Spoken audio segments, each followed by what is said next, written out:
Hello guys, welcome back to the channel. I know, long time no see, but I hope you all are doing well and आपकी KVS NVS की preparation अच्छी चल रही होगी. So in this video we are gonna discuss the previous year paper जो पिछली बार KVS में TGT का इंग्लिश का TGT का जो पेपर था और उसमें जो ग्रामर पूछी गई थी उसकी हम लोग प्रैक्टिस करने वाले हैं. अच्छे खासे क्वेश्चंस है, ठीक है, 30-40 क्वेश्चंस है इसमें, तो बहुत अच्छी प्रिपरेशन आपकी हो जाएगी इसी एक सेट में.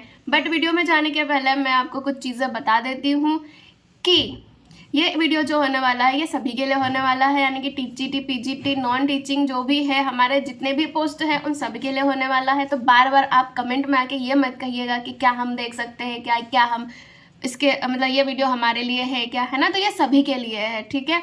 नेक्स्ट चीज़ ये है कि एनवीएस केवीएस ने कोई ऑफिशियल सिलेबस कोई भी सब्जेक्ट का, ठीक है, कोई भी सेक्शन का कोई ऑफिशियल उन्होंने क्या कह सकते हैं सिलेबस तो रिलीज़ किया नहीं है. तो हम जो पिछले साल का पेपर था उस पर रिलाई करके चलेंगे. उसमें जो क्वेश्चंस पूछे गए थे, उसमें जो टॉपिक्स थे उसके बेसिस पे हम लोग करने वाले हैं. तो कोई भी कमेंट सेक्शन में ये मत कहिएगा कि अरे सिलेबस में तो ये नहीं है, ये नहीं पूछा था, आप क्यों करवा रहे हो. देखो ना, आपको पता है सिलेबस, ना मुझे पता है, ना बड़े बड़े धुरंधरों को पता है. आप भी टीचर हो, मैं भी टीचर हूँ, है ना. तो हम क्या करने वाले हैं, हम कॉमन सेंस और लॉजिक लगा के सिलेबस का पता कर सकते हैं ना. नहीं पता कर सकते हैं क्या? जो टॉपिक पिछले साल पूछे गए थे, ठीक है, उस बेसिस पे हम लोग नहीं कर सकते क्या? कर सकते हैं ना. तो कमेंट सेक्शन में प्लीज़ मत कहिएगा कि अरे ये नहीं है, अरे आपने ये नहीं करवाया, अरे ये वो. मैंने पेपर जो है उसके हिसाब से ही करवाएगा ना. कोई भी हो, कोई भी जितना बड़ा भी टीचर हो वो उसी हिसाब से कराएगा, क्योंकि उसके पास कोई ऑफिशियल सिलेबस नहीं है, ठीक है. तो यही बात थी, है ना. तो प्लीज़ थोड़ा सा भरोसा रखिए और या that's it and let's get started. Guys, पहले ही बता दूं कि वीडियो थोड़ी सी लंबी हो सकती है क्योंकि 10 क्वेश्चन तो जनरल इंग्लिश के हैं और 50 क्वेश्चन जो है वो आपका जो डोमेन में पूछे गए थे ग्रामर के क्वेश्चंस वो है.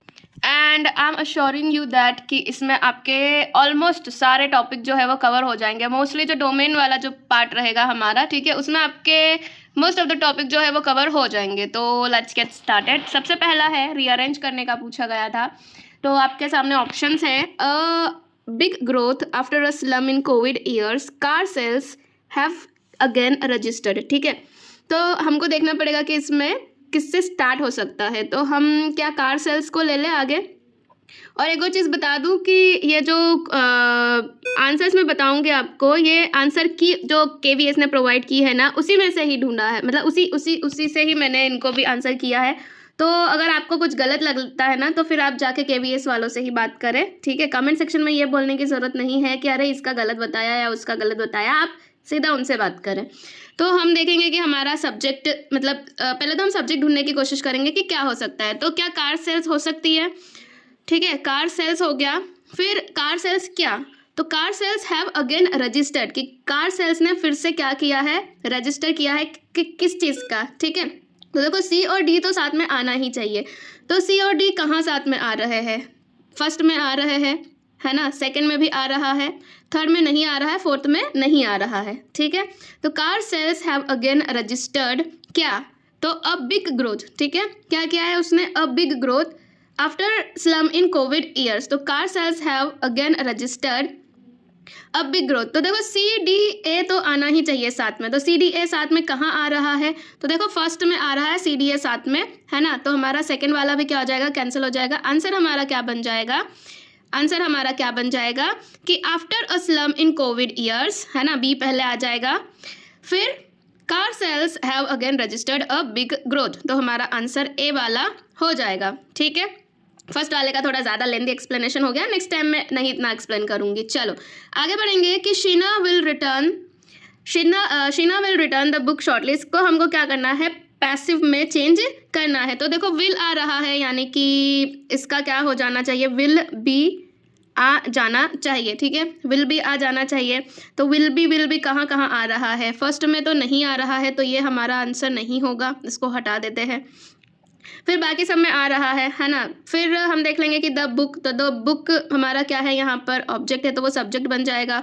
तो शॉर्टली मतलब फोर्थ वाला भी हमारा क्या हो जाएगा, क्योंकि एडवर्ब से स्टार्ट नहीं होगा ना, सब्जेक्ट से स्टार्ट होगा, तो ये भी कट जाएगा। बचा है 2, the book will be return by Sheena, तो शॉर्टली कहाँ गया इसमें, तो सेकंड भी क्या हो जाए, हमको कोई इधर उधर चेंज नहीं करना है, मतलब जो वर्ड्स दिए होते हैं ना, हमको उसी को इंक्लूड करना ही होता है, ठीक है, हम कुछ हटा नहीं सकते। हाँ, बाकी समवन वगैरह जब आता है तब हम उसको हटा सकते हैं, जब उसको हम चेंज करते हैं तो एक्टिव में चेंज करते हैं तो तब हम उसको हटा सकते हैं, बाकी जो मेन चीज़ें हैं वो नहीं हटा सकते आप। तो यहाँ पर शॉर्टली ही हट गया था, तो हमारा सेकंड वाला भी नहीं होगा आंसर। हमारा आंसर क्या हो जाएगा, थर्ड वाला इसका आंसर हो जाएगा कि the book will shortly be return by Sheena, ठीक है। देखो उन्होंने शॉर्टली क्या किया है, उन्होंने शॉर्टली जो है वो विल के जस्ट बाद ही लगा दिया, यानी कि हमारा जो हेल्पिंग वर्ब था उसके जस्ट बाद उन्होंने क्या कर दिया है, एडवर्ब लगा दिया है। तो आप इस चीज़ का भी ध्यान जरूर रखेंगे कि एडवर्ब आता है किसके साथ में, तो हमारा वर्ब के साथ में एडवर्ब लग जाती है, ठीक है, क्लियर है। तो इसका आंसर हमारा थर्ड वाला हो जाएगा। आगे है fill in the blank with the correct preposition, ठीक है, करेक्ट प्रीपोजिशन से हमको करेक्ट प्रीपोजिशन लगानी है हमको। तो देखो यहाँ पर क्या हो जाएगा, ओविंग जो है ना, ओविंग जो है वो क्या है, फ्रेजल, मतलब ओविंग के साथ जो भी प्रीपोजिशन लग जाएगी तो वो फ्रेजल वर्ब बन जाएगा, ठीक है। तो फ्रेजल वर्ब थोड़ा आपको रट्टा मारना ही पड़ेगा, क्योंकि उसके अलावा कोई उपाय नहीं है हमारे पास में, और फ्रेजल वर्ब्स आती ही है। तो ओविंग के साथ में क्या लग जाता है, ओविंग के साथ में टू लगता है, तो हमारा आंसर क्या हो जाएगा, owing to his illness the CEO could not attend the company meeting, ठीक है। आगे है identify the correct tense form, underline किया हुआ है आपके सामने, इसको पता करना है कि ये इस कौन सा टेंस हो जाएगा, ठीक है। तो हैव बीन बिल्डिंग, मतलब हैव किसके साथ लगता है, प्रेजेंट के साथ लगेगा, है ना, और उसके साथ में क्या है, बीन भी है, यानी कि परफेक्ट की बात कर रहा है, और उसके साथ में बिल्डिंग ING भी है, तो ये कंटिन्यूअस की भी बात कर रहा है, ठीक है। तो हमारा आंसर क्या हो जाएगा, क्या आंसर थर्ड वाला हो जाएगा इसका, बताइए जल्दी से, क्या इसका आंसर थर्ड वाला हो जाएगा। आप भी साथ में मेरे करते रहिए, है ना, आप भी बताते रहिए कि क्या आंसर, मतलब आप भी अपने जो भी कॉपी वगैरह उसमें सॉल्व करते रहिए कि क्या आंसर बन जाएगा। तो इसका आंसर हमारा प्रेजेंट परफेक्ट कंटिन्यूअस हो जाएगा, ठीक है, क्लियर है। आगे बढ़ेंगे, नरेशन है कि he said to me I don't believe your story, he said, यानी कि सेड है, यानी कि पास्ट की बात हो रही है। तो देखो ऐसा कैसा, सेड का सेड तो नहीं आता है, तो क्या हो जाएगा, ही टोल्ड, पहले तो टोल्ड करेंगे इसको हम कि ही टोल्ड मी, ठीक है, टू भी हट जाएगा, ही टोल्ड मी दैट तो रहेगा ही, ठीक है, किसी थर्ड पर्सन ने कहा है ना, तो ही सेड टू मी, तो he told me that he, ठीक है, ही जो भी बंदा या बंदी होगी, ठीक है, यहाँ पर ही से डिनोट हो रहा है तो हम ही लगाएंगे। तो देखो कहाँ कहाँ ही आ रहा है दैट के बाद, यहाँ नहीं आ रहा है, तो ये भी कैंसिल हो जाएगा, और ये तो होगा ही नहीं, ऐसा बनता ही नहीं है, ठीक है। तो आंसर क्या बच रहा है हमारे पास में, ऑप्शन क्या बच रहा है, सेकंड वाला। तो आंसर हमारा क्या हो जाएगा, सेकंड वाला हो जाएगा कि he told me that he did not believe my story, कि उसने मुझसे कहा कि उसे मेरी कहानी पर भरोसा नहीं है, क्लियर है, ठीक है। आगे बढ़ेंगे, सिक्स्थ वाला एरर फाइंड आउट करना है, तो क्या हो जाएगा, we are in the final stage of, देखो अगर आपको ऐसे टुकड़े टुकड़े में समझ में नहीं आता है ना, तो आप जो भी आपकी शीट रहेगी, मतलब पेपर रहेगा, उसमें ना पहले आप ऐसा उसको पूरा लिख लेना, फिर शायद आपको समझ में आ जाए कि हाँ इस पार्ट में गलती हो सकती है। तो we are in the final stage of resolving the border dispute, यहाँ तक तो सब सही लग रहा है। फिर क्या बोल रहा है, the two states, among the two states, तो देखो अमंग हम कब लगाते हैं, जब बहुत सारों की बात हो रही है और उसमें से एक को चूज करना, तब हम क्या लगाते हैं, अमंग लगाते हैं। जब दो की बात करते हैं तो हम क्या लगाते हैं, बिटवीन लगाते हैं, ठीक है।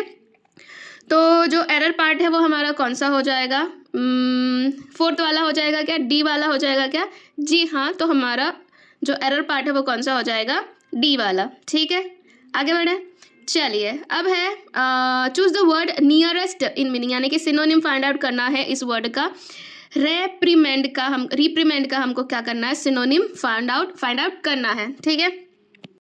तो देखो रेप्रीमेंड का मीनिंग क्या हो जाता है, डांटना, ठीक है, डांटना हो जाएगा। तो आपको इसका एंटोनिम फाइंड आउट करना है। तो शाउट का मतलब तो चिल्लाना होता है, ठीक है। और क्रिटिसाइज का हमको पता है क्या करना, आलोचना करना, किसी के बारे में बात करना या किसी का कोई कार्य है उसका क्या करना, क्या कह सकते हैं हम लोग, उसकी आलोचना करना, ठीक है। बचा क्या, एडमोनिश और विलीफाई बचा है। तो देखो विलीफाई का मतलब क्या होता है ना, गाली देना या किसी को क्या करना, मतलब जलील करना, इस टाइप से वर्ड होता है, ठीक है, विलीफाई करना।